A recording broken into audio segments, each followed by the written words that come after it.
Hi guys, in today's tutorial I'm going to be showing you how you can connect TradingView to Topstep. Now this is going to be a quick and easy tutorial. Now first thing you need to do, guys, you want to first log in into your TradingView.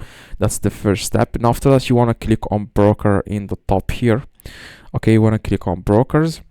Alright, and after, guys, you click on brokers, you want to select here one of these brokers. Doesn't really matter what broker you select here, you just need to click on learn more. Okay, now after, guys, you click on learn more, it's going to take you guys directly to this page.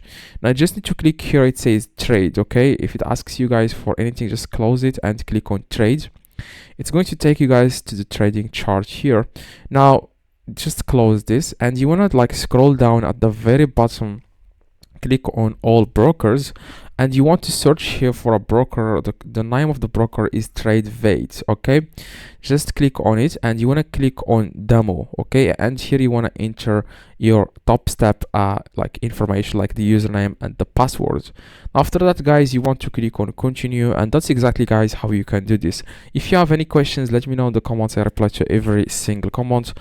See you guys in the next tutorial. Drop a like, that would be highly appreciated.